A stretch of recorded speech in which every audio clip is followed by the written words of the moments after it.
Baik, kita lanjutkan lagi. Jadi tadi kita coba buka Excel ya. Buka Excel.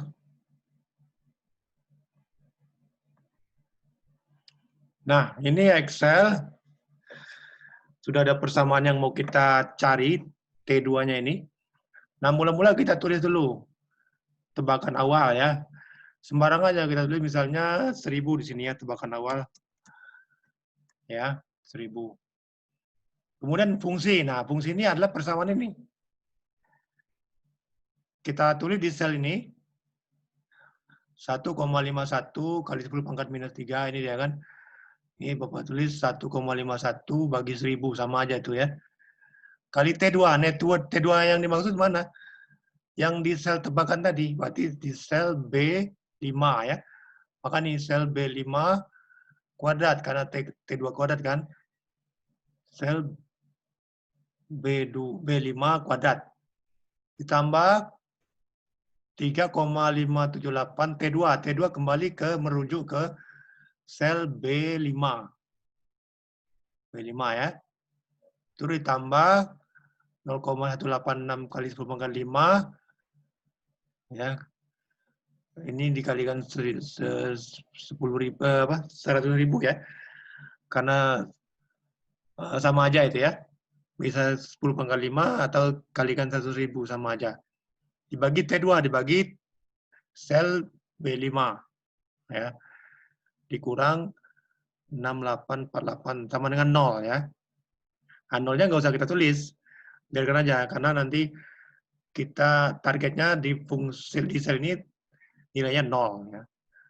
Oke, nah sekarang setelah kita tulis itu, nah sekarang kita buka solver. Solver itu ada di bawah data. Ini, di bawah data, kita klik. Nah, di ujung. Ada solver di situ. Nah, kalau bagi yang belum tersisipkan solver di situ, karena di file-nya itu nggak ada solver. Nah, kita harus aktifkan sendiri. Cara aktifkannya kita buka di file. Sini. Klik option. Ya. Di option itu ada adds in. Pilih adds in. Ya. Adds in. Nah, itu. Nah, di sini kita klik go. Nah, di sini ada kotak. Nah, kalau belum terklik itu, kita klik solver di sini, solver add-in. Nah, klik OK. Nah, klik OK muncul nanti di Excel-nya ada solver. Nah, sekarang ketika sudah muncul itu, kita klik. Ya, klik. Ini ada pertanyaan di sini. Set objektif. Nah, set yang mana maksudnya tuh? Set nilai akhir dari fungsi sini. Ya, misalnya kita hapus dulu ini. Set yang ini. Nah, ke nilai. Targetnya apa di sini selnya kan? Targetnya 0 tadi kan? Nah, ini targetnya 0 kan? Nah, value of 0 kita tulis sini. Kalau belum ada, tulis 0 ya. Dengan cara mengubah-ubah yang mana? Ini by changing variable cell ini maksudnya dengan cara mengubah-ubah yang mana? Nah, mengubah yang ini, yang tebakan tadi ini. Nah, di sini adalah persyaratan. Apakah ada persyaratan nggak? T-nya misalnya harus berapa? Nah, ya buat aja lah misalnya di sini T-nya harus lebih besar daripada 273 atau besar dari 0 ya kan. Caranya gini, coba kita hapus dulu yang ini. Ya. Berarti kita tambahkan aja apa namanya syarat batasnya.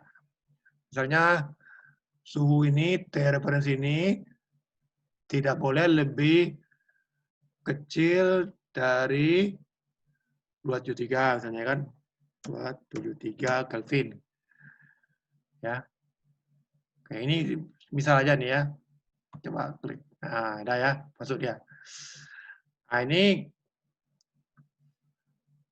apakah suhunya negatif? Tidak mungkin negatif kan, kita klik aja nih. Kita klik ya. Terus ini biarkan aja, tinggal solve. Nah, oh, ada kesalahan nih kayaknya nih.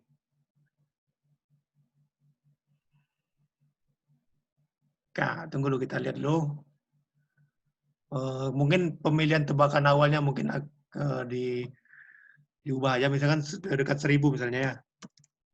Mungkin tadi syarat batasnya tidak begitu detail sehingga kita menebak-nebak saja. Misalkan kita ambil 1000. Kita masukkan sini, kita klik aja di sini. Oh, masih juga ya. Coba kita lihat yang tadi. Sebelumnya,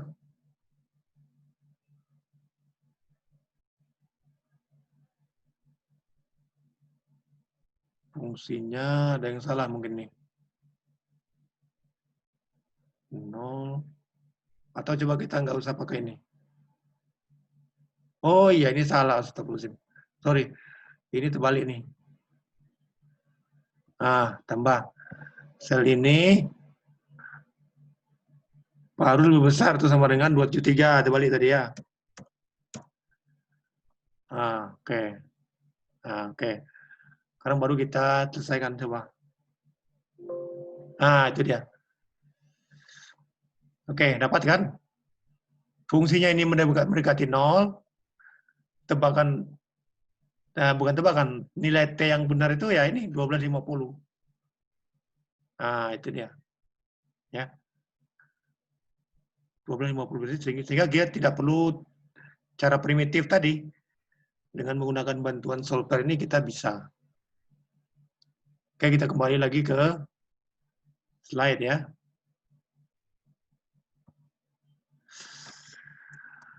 Oke, sekarang kita masuk ke perhitungan panas laten.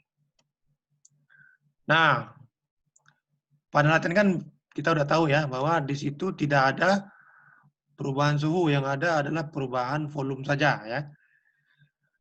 Nah, nilai panas laten itu bisa dihitung dengan berbagai macam cara.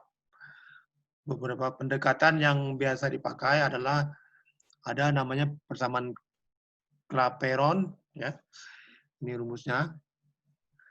Asal kita tahu berapa suhu terjadinya perubahan fasa itu dan berapa perubahan volume yang terjadi dikalikan dengan dP per dt, dP sat per dt, maka kita bisa tentukan berapa panas latennya. Nah, dP sat per dt itu adalah nilai gradien untuk berbagai suhu dan berbagai tekanan. Contohnya adalah gini, kalau air itu di 1 atmosfer ya, atau di permukaan laut itu kan suhunya kan mendidih kan di 100 derajat Celcius ya kan. Kalau di puncak gunung kan mendidihnya bukan lagi di 100, karena tekanan di puncak gunung kan kurang dari 1 atmosfer, misalkan 0,9. Nah, dihitung berapa titik-titiknya di suhu berapa, misalkan di 96 derajat Celcius, maka nilai dP sat per dt-nya itu adalah 1. Ini 1 atm dikurang 0,9 atm, ya, dibagi 100 kurang 96.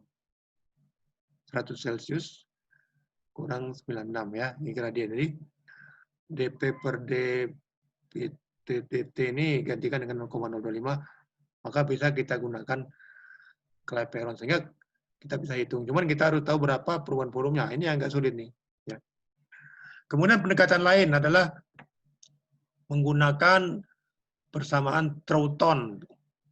Ini estimasi aja, dia memberikan estimasi kasar ya, bahwa panas laten itu pada suhu tertentu, N itu pada suhu tertentu ya, dibagi RT N itu kira-kira 10 nilainya. Ya. Jadi Tn itu adalah nilai suhu absolut pada tekanan 1 atmosfer ya. Atau suhu pendidihannya itu, terjadi pendidihan, itulah Tn-nya. Nah, sebagai perbandingan ya, nilai AR itu 8 ya. Kemudian ini kan 10 ini kan global saja ya. Kalau untuk kasus-kasus khusus AR 8 nilainya. N2 8,7. O2 9,1. Ini kan mendekati 10 kan. Nah, kalau H2O 13,1. Nah, coba sekarang kita menghitung panas laten dari air atau H2O itu kan. Berarti kan delta H sama dengan RT kalikan kalau H berarti H2O berarti 13,1 kan, berarti 13,1 kalikan R-nya 8,3, T-nya. Nah, di air itu kan tekanan 1 atmosfer kan 100 derajat Celcius kan, atau 373 Kelvin kan. Berarti tinggal dikalikan aja. Nah, dapatnya 40,624 Joule. Nah, ini hitungan estimasi berdasarkan Troughton Rule. Nah, kalau kita lihat literatur, ya dekat-dekat saja itu ya. Selisih berapa itu? 46 ya. Berapa nih? 36 ya. Nah, ini tambah 36 jadi ini. Nah, ini adalah estimasi dengan Troughton. Nah, kalau untuk yang lain kita ganti aja 10 ini dengan 8,7 kalau yang 2 ya. Dan seterusnya. Nah, ada juga dengan persamaan Riedel. Nah, persamaan Riedel ini ada persamaannya nih. Nah, kalau kita lihat dia pakai titik kritis nih. Ini PC ini tekanan kritis. Ini TRN ini adalah tekanan tereduksi. Itu maksudnya adalah suhu terjadinya perubahan fasa itu dibagi dengan suhu kritisnya. Kita belajar ya, titik kritis kemarin kan. Apa itu? Yaitu titik di mana tidak jelas lagi apakah fasenya cair ataukah gas kan. Nah, ini rumusnya menggunakan titik kritis ya. Kemudian cara estimasi panas laten pada suhu yang berbeda. Nah, kalau tadi kan CP dihitung pada suhu yang berbeda dan perbedaannya sangat besar.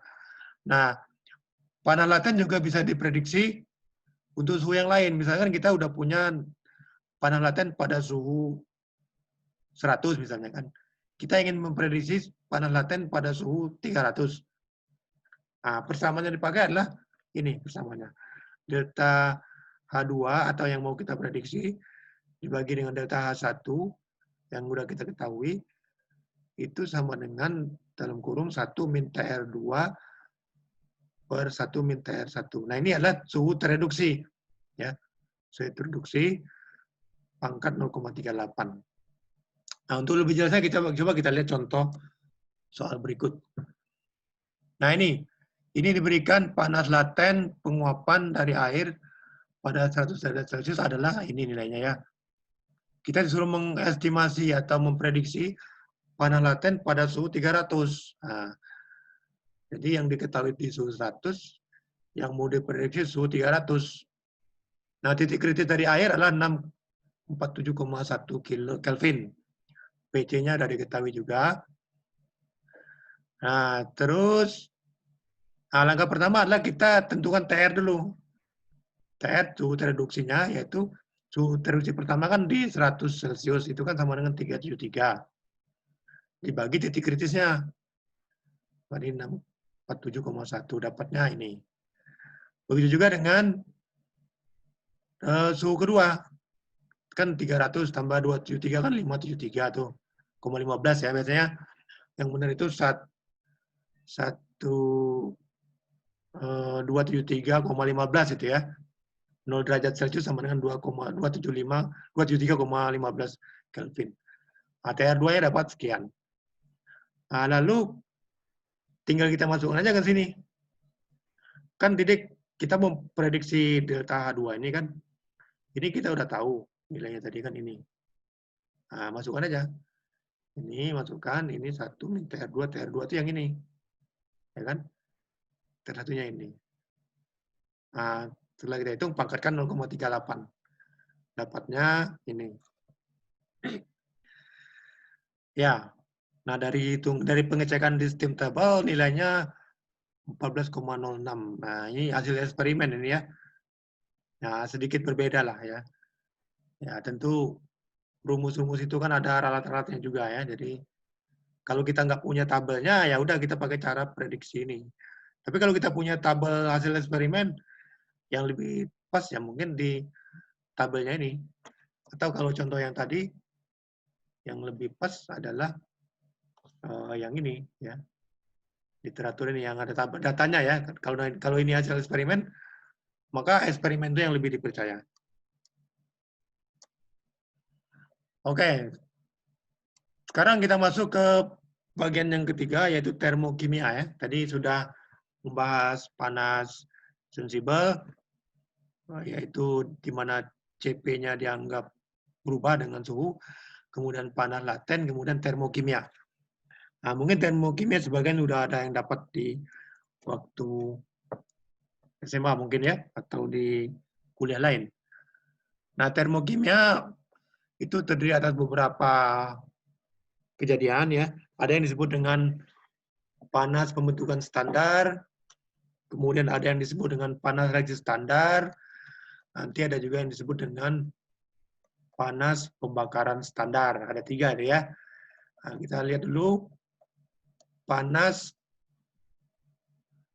pembentukan standar atau heat of formation.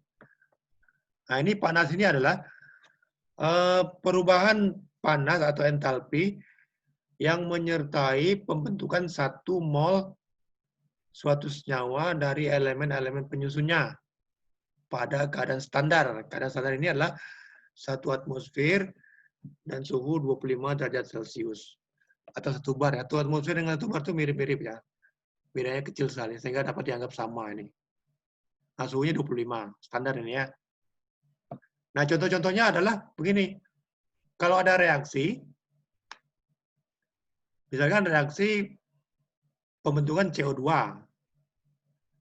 fase gas, itu tentu kan elemen pembentukannya adalah C dan O2 kan. Elemen-elemennya ini kan, sehingga dibentuklah CO2. Nah, CO2-nya ini ternyata ada panas formasinya. Panas formasinya ditulis delta H, ada derajat di atasnya itu F. Nah, kalau ada F itu artinya formasi. Di suhu standar 298. Nah, nilainya minus 393,509. Nah, ini maksudnya apa nih? Artinya reaksi pembentukan ini, pembentukan CO2 dari C dan O2 itu akan menghasilkan panas atau mengeluarkan panas. Nah, kalau melepaskan panas atau mengeluarkan berarti kan Q atau H-nya itu kan negatif kan? Atau exotherm ya kan? Jadi ini adalah reaksi exotherm. Ah, ini nilai-nilainya ini bisa kita lihat di buku Smith-Panes di halaman 637 tadi. Coba kita lihat. Buku Smith-Panes.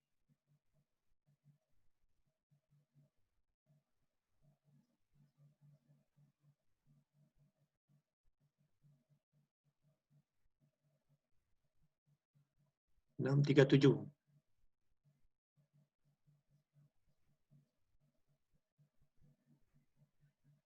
Nah, ini dia. 637.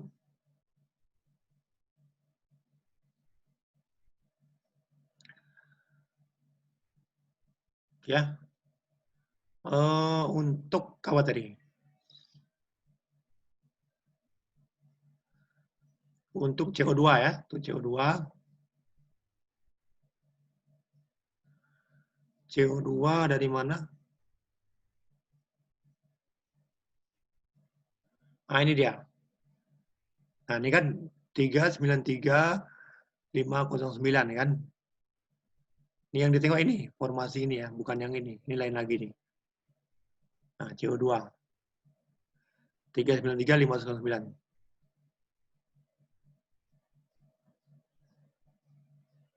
Nah, ya. Nah, misalkan juga untuk pembentukan CO. CO itu kan dibentuk dari C plus setengah O2. Kalau jadi 1, ini setengah. Nah, delta H formasinya juga, ini adalah exotherm ya. Nah, bisa kita lihat di halaman 637 Smith-Panes tadi. Sekarang H2O, pembentukannya adalah ini. H2 gas tambah setengah O2 gas, H2 gas. Nah, ini juga exotherm. Formasi di min 241. Coba kita lihat. Untuk H2O ada dua, ada yang gas, ada yang cair ya. Kita lihat.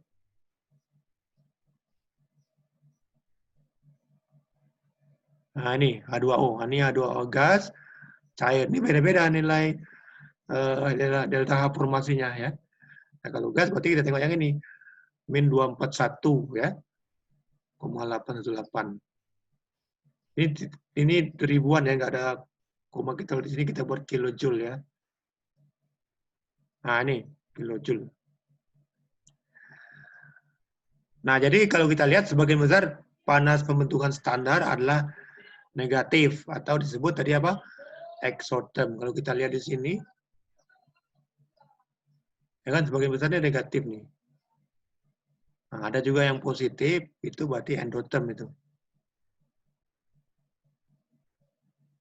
Nah ya, sebagian besar exotherm.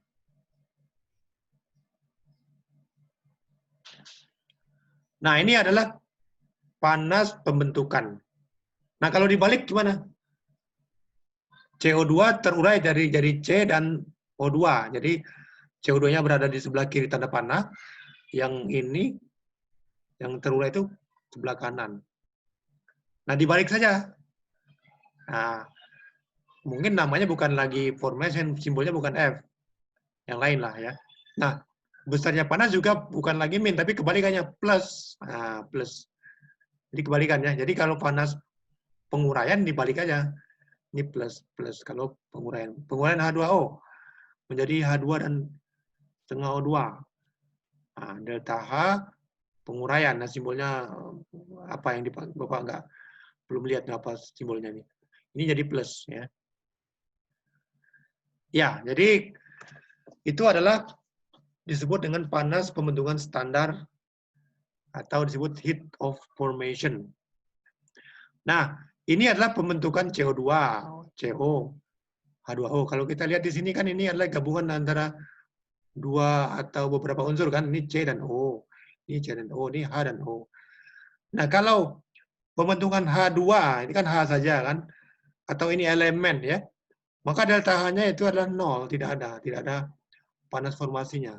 Jadi, panas pembentukan atau penguraian dari elemen atau unsur adalah 0. Ya.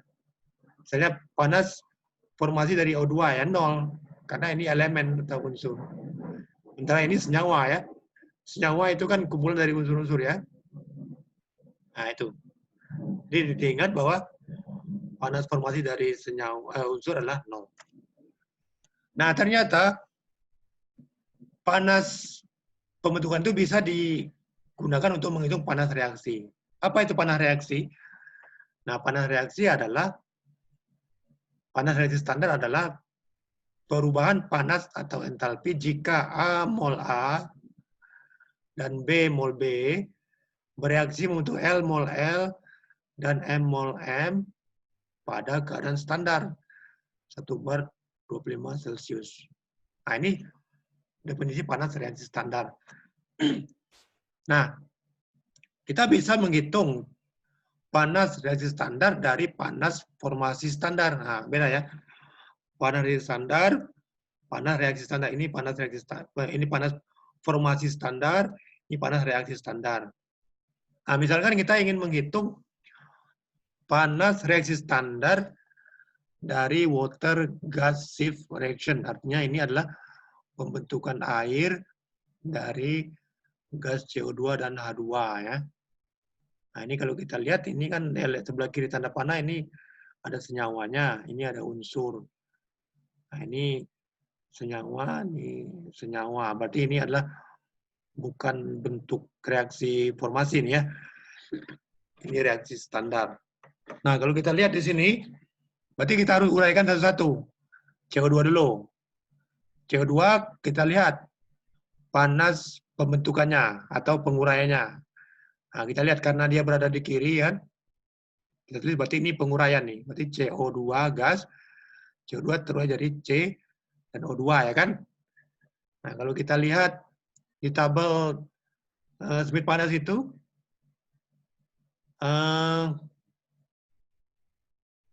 apa namanya? Delta H-nya kan min 393 tuh. Coba tengok yang tadi. Nah, CO2 kan. Nah, kan. Kalau ini kan pembentukannya.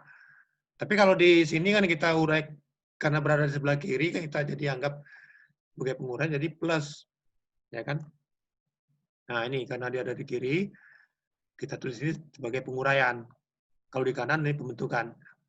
Nah CO2, nah ini C plus O2 ya, ini angkanya. Terus kemudian ini kita uraikan lagi, karena dia ada di kiri H2. Nah H2 ini kan karena dia unsur atau elemen, maka 0 delta H-nya kan. Nah, kemudian sekarang CO. CO ini ada di kanan tanda panah nih. Berarti kita tuliskan seperti ini. C plus setengah O2 CO ya kan. CO. Ini kan kita ambil data yang tadi kan. Delta H-nya minus 110 ya kan. Yang ini kan. Nah, ini kan. Nah, ini. Berarti nggak berubah nih karena dia pembentukan. Ya. Yang ini juga pembentukan ya kan. Karena letaknya ada di sebelah kanan kita buat pembentukan ya. Nih. Kemudian ini juga, ini karena di kanan tanda panah, ini pembentukan. Jadi H2 tambah setengah O2 gas. Nah ini yang tadi juga ya, yang data yang ini nih. Nah, minus 241, nggak berubah tandanya. Nah sekarang kita lihat dulu, udah bisa nggak ini menjadi bentuk awalnya? Nah ini CO. Yang sebelah kanan mengandung C, sebelah kiri ada C juga, berarti bisa dicoret. Coret, coret. Sebelah kanan mengandung O2, sebelah kiri ada juga, ini setengah 2, ini setengah 2, berarti setengah tambah setengah 1 kan. 1 sama dengan 1, sebelah kiri 1, sebelah kiri tanda panah 1, sebelah kanan 1, berarti bisa coret 1, ini coret, coret. Ada lagi, CO2, CO2 sebelah kanan kiri ada, sebelah kanan nggak ada. H2 juga, H2, ya sama dengan tadi ya, ini sudah di sini tadi. Ini kita hapus nih, ini harus diperpanjang ini coretnya. Jadi ini nggak berlaku, dari kita hitung. Ya. Berarti sekarang tinggal lagi sebelah kiri apa aja? CO2 dan H2. Nah, ini CO2 dan H2. Sebelah kanan CO dan H2O. Nah, sekarang kita bandingkan ini dengan yang awal tadi. Sama. Kalau udah sama, baru kita jumlahkan. Kalau belum sama, kita harus modifikasi dulu. Misalkan di sini ada 2H. Ya, ini harus kalikan 2 dulu. 2, ini kalikan 2 lagi, baru bisa jumlahkan. Pokoknya kalau ini udah cocok antara yang kita cari ini dengan yang ditanyakan tadi sama, ya sudah, berarti kalau sudah sama, udah oke, tinggal jumlahkan aja. Ya. Jumlahkan dapatnya delta H 298 sama dengan ini. Nah, jadi dengan menggunakan panas formasi, kita bisa menghitung panas reaksi. Ini reaksi ya. Coba kita lihat ini. Ini simbolnya formasi ya. Ini pembentukan ya. Ini nggak ada formasinya di sini karena ini penguraian ya. Nah di sini juga nggak ada simbol formasi karena ini bukan pembentukan, tapi ini reaksi nih, ya reaksi. Udah bisa membedakan yang mana memiliki panas formasi, yang mana memiliki panas reaksi ya. Kalau yang formasi itu di sebelah kiri tanda panahnya itu elemen-elemen sederhana ya. Tapi kalau yang reaksi tidak harus elemen, ini ada molekul ya, ada senyawa ya. Nah seperti itu. Kemudian, nah coba kita lihat ada latihan soal nih. Kita suruh menghitung panas reaksi ya, panas reaksi standar pada keadaan standar ya. Misalkan 4 HCl O2. Nah ini kalau kita perhatikan ini bukan formasi ini adalah reaksi ya, karena ini ada senyawa. Ini elemen oke lah. Ini senyawa, ini elemen ya. Nah, kalau ciri-ciri formasi itu di sininya elemen semua menghasilkan suatu senyawa. Nah, diketahui panas standar dari masing-masingnya adalah HCl, panas formasinya ini. Ya, dia tabel itu ya. H2O ini. Yang dikasih cuma 2 aja ya, HCl dan H2O. Ini nggak perlu, karena ini adalah 0 ini, karena ini elemen. Ini juga elemen, 0. Berarti nggak diperhitungkan. Nah, terus gimana menghitung ini? Nah, tentu kita kembali lagi dengan cara-cara tadi. Kita lihat, HCl ini berada di sebelah kiri, ya kan, tanda panah. Berarti ini kita uraikan menjadi penguraian. Kalau yang ini sebelah kanan, berarti ini kita uraikan menjadi proses pembentukan. Nah, seperti ini. Ya. Nah, ini tadi soalnya. Nah, kita uraikan dulu. HCl itu kan sama dengan 2H2 gas tambah 2Cl2. Ya. Kalau HCl saja kan H2 plus setengah Cl2 kan? Bukan, sorry. HCl H plus Cl gitu aja ya. Ya. Nah, kemudian karena ini dikalikan 4, maka 4 juga dikalikan dengan minus 92. Tapi karena ini penguraian, sementara ini adalah panas pembentukan, berarti tandanya bukan min, tapi plus. Nah, 4 kali 92. Ya. Nah, kemudian juga H2O sekarang. Nah, H2O ini kan 2H2 plus O2. 2H2O. Data yang diketahui itu ada H2O saja. Berarti, nah ini udah pas nih, karena ini ada di pembentukan. Berarti tinggal dikalikan dengan 2 saja. 2 kalikan minus 241. Nah, sebelum kita hitung ini, kita cek lagi. Udah sama nggak dengan yang reaksi yang ditanyakan tadi? Nah, lihat H4HCl, 2H2. Kita lihat di sebelah kanan ada 2H2. Pasangannya ada sebelah kiri, tanda panah. Nah, ini bisa dicoret nih. Cl2. Sebelah kirinya ada nggak? Nggak ada. Ya. HCl juga nggak ada. Ya sudah. Nah, udah. Cuma ini aja yang bisa dicoret. Ya udah. Berarti yang sebelah kiri apa aja? 4HCl plus O2. Nah, ini dia. Terus menghasilkan H2O dan 2Cl2. Nah, udah pas nih. Jadi udah pas. Tinggal kita jumlahkan. Dapatnya minus 114,408. Nah, ini ada catatan, bila mana diberikan persamaan reaksi tanpa identitas, bagaimana menentukan apakah memiliki panas pembentukan standar atau panas reaksi standar. Nah, ini tadi ya. Ciri-ciri persamaan reaksi yang memiliki panas pembentukan standar adalah umumnya reaktannya atau kiri tanda panah adalah elementer dan produknya atau kanan tanda panah tunggal dengan koefisien reaksi paling sederhana. Contohnya ini. Nah, ini ya. Ini kan elementer, ini elemen menghasilkan produk. Itu namanya panas formasi. Tapi kalau ini bukan elementer, ini HCl, ini kan H dengan Cl gabungan ya. Enggak sejenis kan. Berarti ini adalah senyawa nih. Nah, ini adalah formasi, ini adalah panas reaksi. Ya. Nah, itu. Bisa dipahami ya. Kalau ini dibalik, namanya panas penguraian. Ya. H2O terurai menjadi H2 dan setengah O2. Delta H-nya adalah kebalikan dari yang formasi.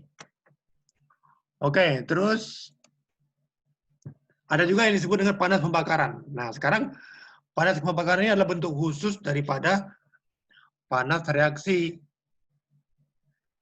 yaitu panas adalah perubahan panas atau entalpi yang menyertai pembakaran 1 mol suatu senyawa.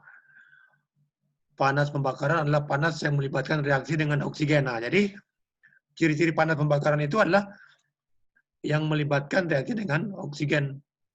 Nah, contohnya ini. Ini panas reaksi ini kan. Tapi karena bereaksi dengan oksigen, maka diberi nama khusus namanya panas pembakaran standar. Ya. Nah, ini juga nih. panas reaksi, tapi karena dengan oksigen maka disebut panas pembakaran.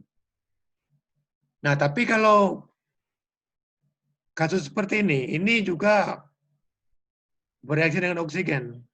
Cuman karena keduanya ini elementer, dia tidak disebut dengan panas pembakaran, tapi tetap panas formasi. Ya. Nah, harus diingat nih.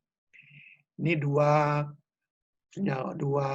elemen di sebelah kiri tanda panah. Ini elemen-elemen dasar kan.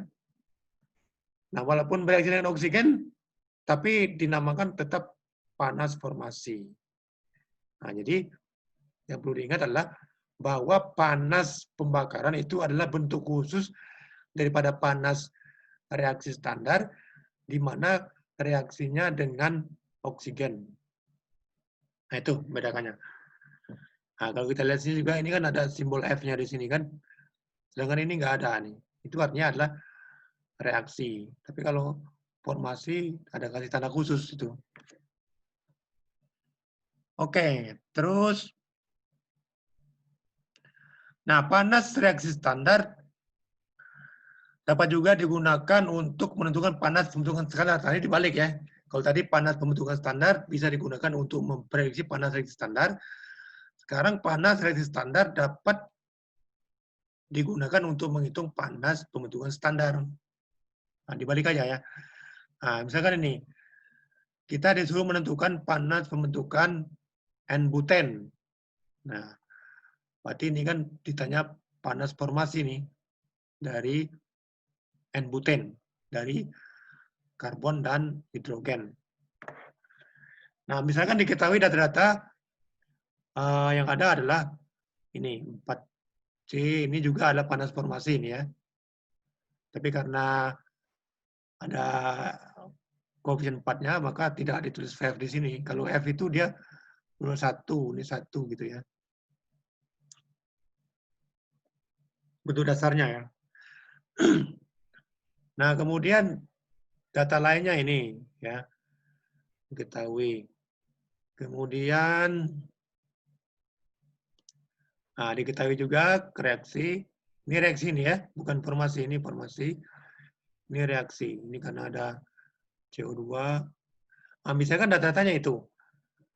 Jadi kita disuruh memprediksi panas pembentukan standar dari N-buten bila data-data itu bercampur antara panas formasi dengan panas reaksi.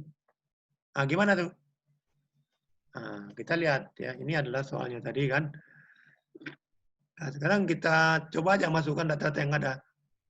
Dari data yang pertama kan 4C dengan 4O2, 4CO2. Kemudian data yang ini tadi ya, data yang tersedia kan. Ya sudah, kita lihat. Yang mana bisa dicoret. Yang di sebelah kiri ada 4O2 ditambah 2,5 berarti 6,5 ya. Sebelah kanan ada nggak 6,5? Nah, ada ternyata. Berarti ini coret nih. Apalagi? C. C di sebelah kiri ada, makanan nggak ada. CO2. CO2 sebelah kiri ada, makanan ada. Bisa dicoret nih. Nah, H2O. Ada juga pas bola nih kan. Coret-coret. Hilang. Nah, sekarang sebelum kita jumlahkan ini, kita cek dulu. Sama nggak hasilnya ini dengan yang soalnya. Berarti ini sebelah kiri tanda panah ada 4C, 5H, ini yang tersisa ini kan. Berarti 4C tambah 5H2 yang ini. Sebelah kanan, ini aja. Nah, cocok kan dengan itu. Nah, kalau udah cocok, baru bisa kita jumlahkan ini. Ya, jumlahkan, dapatlah nilainya ini. Nah, coba kita cek untuk N-buten ini. N-buten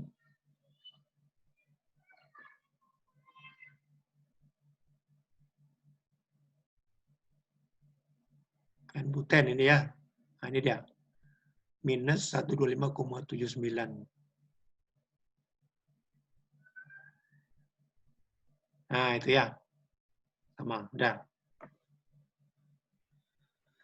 Catatan panas pembakaran standar, reaksi pembakaran hanya dapat terjadi jika tersedia oksigen. Selama reaksi terjadi, oksigen dari udara akan terus digunakan untuk bereaksi dengan senyawa organik yang terbakar, sehingga terjadi aliran materi dan tentunya juga panas. Oleh karena itu, proses ini terjadi pada sistem terbuka. Karena tadi kan oksigen disuplai kan, berarti ada massa yang masuk ke sistem. Berarti ini proses sistem terbuka. Saya kira itu cukup ya. Ini adalah PR. Tolong dikerjakan. Satu aja PR-nya ini. Jangka waktunya 1 minggu. Nanti dikumpul di Google Classroom. Ya, saya kira cukup sekian saja. Lebih kurang mohon maaf. Assalamualaikum warahmatullahi wabarakatuh. Selanjutnya kalau ada yang bertanya silakan.